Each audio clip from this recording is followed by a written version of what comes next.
Hello दोस्तों, मेरा नाम मोहम्मद उमर याहया है और मैं मौलाना आज़ाद नेशनल उर्दू यूनिवर्सिटी हैदराबाद से 2022-24 सेशन में डीएलएड कंप्लीट किया है।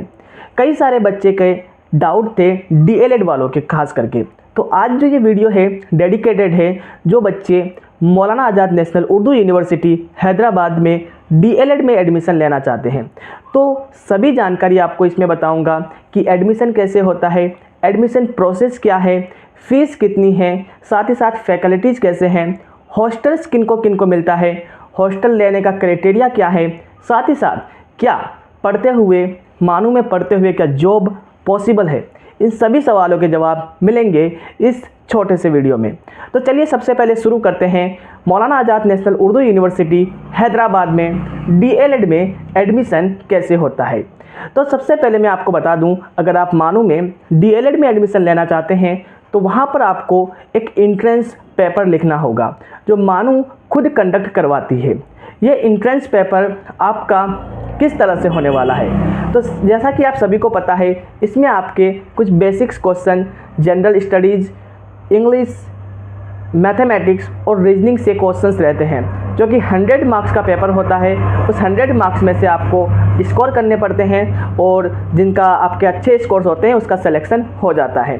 तो पहला डाउट तो आपको क्लियर हो गया होगा कि एडमिशन कैसे होता है। एडमिशन एंट्रेंस बेस्ड पे होता है। दूसरा डाउट, क्या एंट्रेंस देने के लिए हमें मौलाना आज़ाद नेशनल उर्दू यूनिवर्सिटी हैदराबाद जाना होगा? तो नहीं, मानो कई जगह पर अपना एंट्रेंस कंडक्ट कराती है। जैसे अगर आप बिहार में हैं तो किशनगंज में भी आपका क्या नाम है एंट्रेंस कंडक्ट कराया जाता है। इसी तरह पूर्णिया में भी आपका एंट्रेंस कंडक्ट कराया जाता है। इस तरह जो अगर आप दूसरे राज्य से भी हैं तो वहाँ पर भी आप देख सकते हैं, मानो के प्रोस्पेक्टस में आपको क्लियर दिया हुआ है कि कहाँ कहाँ एंट्रेंस एग्ज़ाम्स आपके कंडक्ट कराए जाते हैं। तो ये आपको भ्रम नहीं रखना है कि मानो का एंट्रेंस देने के लिए आपको हैदराबाद जाना होगा। तो ये डाउट भी आपका क्लियर हो गया होगा कि एंट्रेंस देने के लिए आपको हैदराबाद जाने की ज़रूरत नहीं है, आप अपने नज़दीकी सेंटर में एग्ज़ाम दे सकते हैं। तीसरा डाउट बच्चों का आता है कि मानो का जो एंट्रेंस एग्ज़ाम होगा वो पेपर का लैंग्वेज क्या होगा, मीडियम ऑफ रिटन पेपर क्या होगा। तो मैं आपको बताना चाहूँ कि जो आपका एंट्रेंस पेपर जो होगा वो कम्प्लीटली उर्दू में होगा। जी हाँ, कंप्लीट पेपर आपका उर्दू में होगा, क्योंकि मानू जाना ही जाता है एक उर्दू इदारे के रूप में। तो आपका पूरा का पूरा पेपर उर्दू में होने वाला है। तो तीसरा डाउट भी आपका क्लियर हो गया होगा कि पेपर जो आपका होने वाला है उर्दू में होने वाला है। यानी जीएस के क्वेश्चन भी आपके उर्दू में पूछे जाएंगे, मैथमेटिक्स के क्वेश्चन भी उर्दू में पूछे जाएंगे, रीजनिंग के क्वेश्चंस भी उर्दू में पूछे जाएंगे, लेकिन इंग्लिश के क्वेश्चन सिर्फ इंग्लिश में पूछे जाएंगे। ये तो स्वाभाविक सी बात है। तो 3 डाउट आपके क्लियर हो गए होंगे। अब जैसे ही आपका एडमिशन हो जाता है, आप अच्छे नंबर लेके आ जाते हैं, फिर आपकी स्टार्ट होगी काउंसलिंग नहीं, पहले आपको फ़ी पेमेंट करना होगा। फ़ी पेमेंट करने के बाद फिर आपकी काउंसलिंग वगैरह होगी, फिर आपका एडमिशन हो जाएगा। यहाँ तक तो आपके क्लियर हो गए होंगे कि एडमिशन कैसे लेना है। अब बात करते हैं कि हॉस्टल कैसे मिलेगा। क्या हॉस्टल सभी को मिलेगा, या हॉस्टल लेने के लिए आपको एंट्रेंस एग्ज़ाम में अच्छा करना होगा? तो मैं आपको बताना चाहूँगा, हॉस्टल का एंट्रेंस एग्ज़ाम से कोई लेन देन नहीं है, इसका कोई भी लिंक एंट्रेंस एग्ज़ाम से नहीं है। तो आप इस भ्रम में तो ना रहें कि अगर आप एंट्रेंस एग्ज़ाम में अच्छे मार्क्स लेके आते हैं तो आपको हॉस्टल मिल जाएगा। तो ये डाउट तो आपको क्लियर हो गया होगा कि हॉस्टल के लिए एंट्रेंस एग्ज़ाम्स के मार्क्स मायने नहीं रखते। तो कैसे हॉस्टल मिलता है? तो हॉस्टल के लिए उन्होंने अलग एक क्राइटेरिया बना के रखा है, जहाँ पर पॉइंट बेस्ड सिस्टम होता है, जिसके अकॉर्डिंग जिसके ज़्यादा पॉइंट्स होते हैं उसको हॉस्टल दे दिया जाता है। अगर आप चाहते हैं कि मैं उस पॉइंट बेस्ड सिस्टम को भी आपको एक्सप्लेन करके बताऊं कि किस में कितना पॉइंट मिलता है, तो आप कमेंट सेक्शन में ज़रूर लिखिए कि हॉस्टल पॉइंट सिस्टम एक्सप्लेन, तो मैं आपको हॉस्टल के बारे में भी कंप्लीट जानकारी दे दूंगा। तो यहाँ तक तो आपको क्लियर हो गया होगा कि हॉस्टल सभी बच्चों को नहीं मिलता, खास करके लड़कों को सभी को हॉस्टल नहीं मिलता। लेकिन अगर लड़की हैं, अगर आप गर्ल्स हैं, तो गर्ल्स के लिए अरेंजमेंट कर दिया जाता है हॉस्टल्स के लिए। लड़कियों को बाहर रुकना नहीं होता है, उन सभी को हॉस्टल्स मिल जाते हैं। तो लड़कियों की तो कोई टेंशन ही नहीं है, अगर आप गर्ल्स हैं तो आप बेझिझक होकर मानू में एडमिशन ले सकते हैं। अब बात करते हैं हॉस्टल्स की। बात हो गई कि लड़कियों को तो सभी को हॉस्टल मिल जाता है, लड़कों के लिए थोड़ी प्रॉब्लम होती है। तो मैं आपको बताऊंगा कैसे लड़कों को हॉस्टल्स मिलता है, क्या पॉइंट सिस्टम होता है। आप कमेंट पे लिखेंगे तो मैं अगली वीडियो इसी पे लेके आऊँगा। चलिए अब बात करते हैं हॉस्टल के खर्च कितने होते हैं। तो अभी अजान हो रही है, थोड़ा स्टॉप करता हूँ, फिर वापस कंटिन्यू करते हैं। तो हाँ, हम बात कर रहे थे हॉस्टल्स की। तो हॉस्टल तो गर्ल्स को सभी को मिल जाते हैं।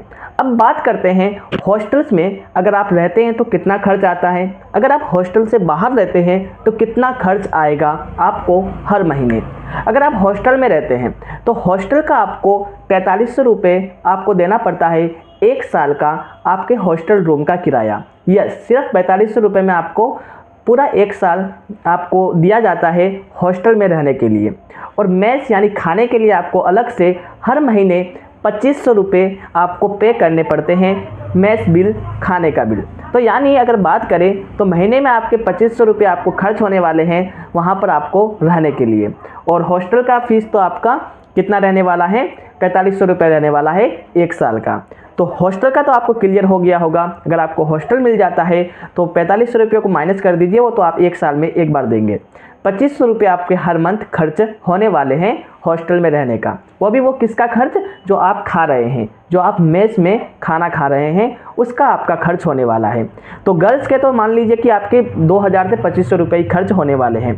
बॉयज़ को लगभग 60 से 70% बॉयज़ को हॉस्टल मिलता है, तो उनको भी 2500 रुपये ही खर्च होने वाले हैं महीने के। अब बचे रहे 40% बच्चे जिन्हें हॉस्टल नहीं मिलता, उनको कितना खर्च आएगा। तो मैं बता दूं, जब मैं भी मौलाना आज़ाद नेशनल उर्दू यूनिवर्सिटी में एडमिशन लिया था तो मुझे डायरेक्ट हॉस्टल नहीं मिला था। जी हाँ, मुझे हॉस्टल नहीं मिला था। लगभग मुझे 4 से 5 महीने बाहर रहना पड़ा। तो मैं अपने एक्सपीरियंस आपको बताना चाहूँगा कि जब मैं 4 से 5 महीने बाहर था तो वहाँ पर हम 7 बच्चे एक फ्लैट लेकर रह रहे थे।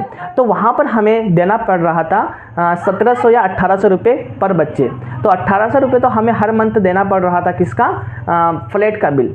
और साथ ही साथ खाना वगैरह का आपको 3500 मान के चलो। तो टोटल हमारे 5000 रुपये खर्च होते थे बाहर रहने में। तो यानी अगर आप हॉस्टल से बाहर रहते हैं तो आपके मिनिमम 5000 रुपीज़ तो खर्च होंगे ही आपके खाने पीने और रूम रेंट के।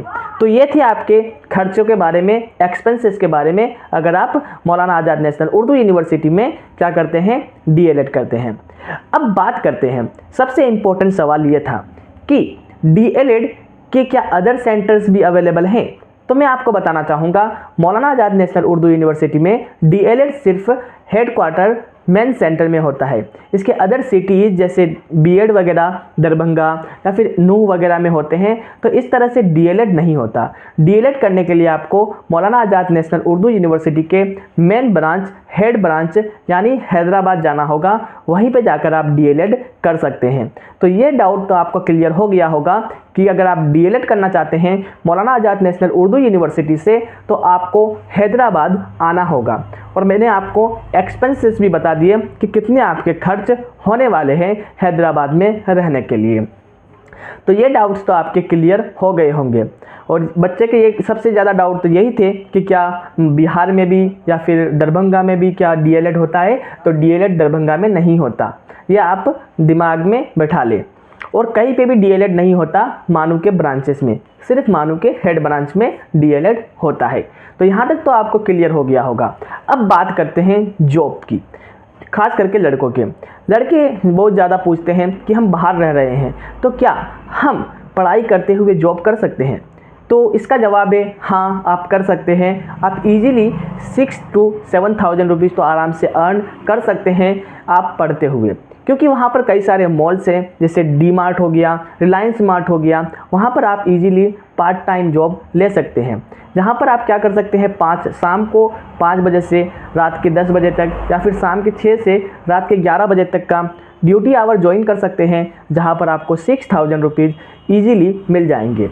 ये मैं कैसे बता रहा हूँ, क्योंकि मेरे कई सारे फ्रेंड्स इस तरह से करते थे और वो अपना खर्चा खुद निकालते थे। तो हाँ, आप जॉब कर सकते हैं पढ़ाई करते हुए, अपना खर्चा खुद निकाल सकते हैं DLED करते हुए। तो ये बात तो आपको मान लेनी है कि हाँ आप कर सकते हैं। अगर आप चाहते हैं कि किस तरह से आपको जॉब लेनी है, आपको गाइड चाहिए स्टेप बाय स्टेप, तो आप कमेंट में ज़रूर लिखें कि मानू में पढ़ते हुए जॉब कैसे पाएँ। तो अगला वीडियो इसी पर होगा।